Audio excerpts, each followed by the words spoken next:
Alors on sait que souvent on a une question quand il s'agit des lichot brachot. On est dans notre cuisine, on a envie de goûter un plat et on se pose la question, il faut faire la bracha ou il faut pas faire la bracha? On est en train de faire mijoter la salade cuite, on est en train de faire cuire un rôti avec des pommes de terre, avec des carottes, etc. Et on veut savoir, on veut goûter maintenant les carottes, on veut goûter le bouillon, on veut goûter la tchoukchouka pour voir si c'est prêt ou pas.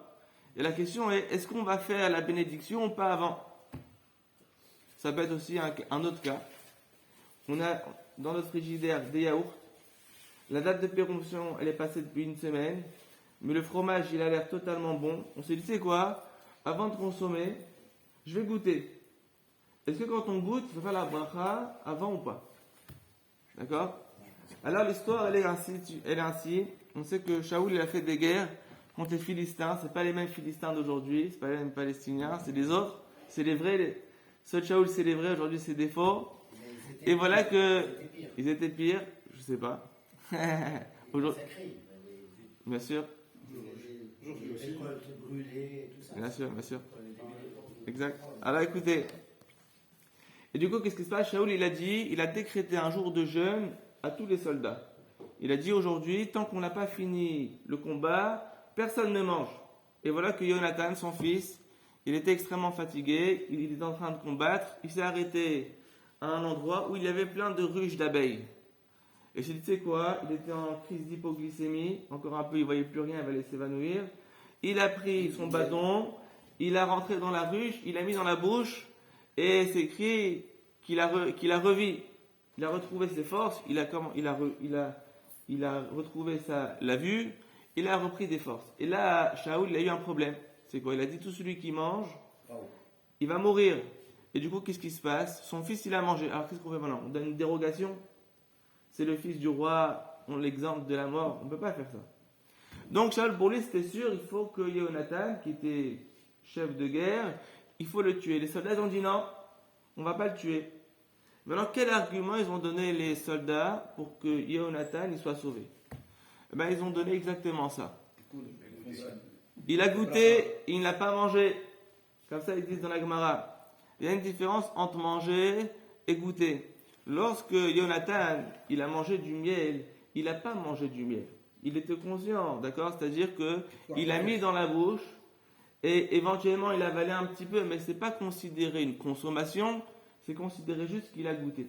C'est-à-dire, quand est-ce que, et du coup ils ont dit les sages, ils ont dit les soldats, étant donné que c'est pas considéré une consommation, la preuve c'est qu'il n'a pas besoin de faire du bracha avant, donc on ne peut pas le mettre à mort parce qu'il n'a pas consommé, il a juste goûté. D'ici ils disent les sages que lorsque une personne elle veut goûter un plat, alors il y a une discussion, est-ce que Jonathan il a avalé ou il n'a pas avalé le miel? Mais en tout cas c'est une discussion là qui disent qu'il a avalé, mais c'était juste pour goûter du miel, pour se renforcer, pas pour manger. Et d'autres qui disent non, il a juste mis dans la bouche et après éventuellement il a recraché, mais il ne l'a pas avalé. En tout cas, on apprend ici quelque chose d'important.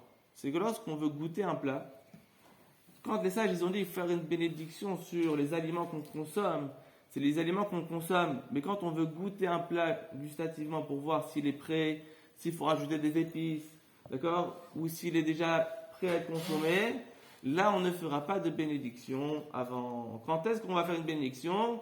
Lorsqu'on a envie de manger. Exemple, vous êtes en train de préparer une salade cuite, ou vous êtes en train de préparer un rôti avec des carottes. Et vous, de toute façon, vous prenez une cuillère, et de toute façon, vous allez manger la cuillère entière. Au passage, vous allez goûter, voir s'il manque quelque chose. Dans ce cas-là, il faut faire la bénédiction. Mais dans le cas où on veut juste goûter pour voir si le plat il est prêt ou il faut rajouter quelque chose, là, on ne récitera pas de bénédiction. Ça, c'est la halakha. Donc c'est pareil, on veut maintenant goûter un fromage, on veut goûter un yaourt pour voir s'il est encore bon, on peut le consommer.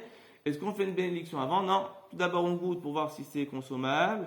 Si c'est consommable, après, on reprendra de cet aliment-là et on fera la bénédiction qui lui correspond et on pourra consommer cet aliment. Donc ça, c'est halakha importante. À partir de combien on considère que tu n'es plus en train de goûter? À partir de 30 grammes. Tu prends 30 grammes de tchoukchouka, 30 grammes de carottes et tu mets dans la bouche, tu peux pas dire je suis en train de goûter. Tu n'es pas en train de goûter, tu es en train de manger. Donc là, il faudra faire la bénédiction avant de manger. Exemple aussi important, pourquoi des fois on a besoin de cette halakha qui est importante, c'est parce que des fois on veut boire un café. On veut boire un café, ou bien, comme on l'a dit, on veut manger un plat, on ne sait pas s'il est bon ou pas. On vous propose de goûter une nouveauté. Non, je n'ai jamais goûté ça. Qui te dit que tu vas aimer? Alors on te dit, c'est quoi la bracha? Shakol. Exemple, un Marocain, on lui donne pour la première fois la dame khout, la boutargue. Est-ce que ça va passer? Au début, ça passe pas la boutargue. Il faut s'habituer. Alors maintenant, on lui dit, il pose la question, c'est quelle bracha ça? Il lui dit, c'est quoi? C'est quoi la bracha? Shakol. Maintenant, est-ce que la personne, elle va faire shakol ou pas? Alors, étant donné qu'elle ne sait pas si elle va aimer le plat, elle ne peut pas faire shakol. Donc, elle est dans le stade où elle va goûter. Donc, d'abord, elle goûte pour voir si elle aime. Elle prend le café pour voir s'il est assez chaud, d'accord, pour pouvoir le boire tout de suite. Parce que si elle fait la bracha, shakol nabit varo, et il voit que le café il est brûlant, il ne peut pas le boire, qu'est-ce qui se passe? Bracha levatala, elle a fait une bracha en vain. Donc, qu'est-ce qui se passe? Avant de manger, de consommer ou de boire un plat qui peut être chaud ou qui est possiblement pas à notre goût, d'abord on goûte sans bénédiction et après quand on veut le manger, là on fera la bénédiction chazak, au baour,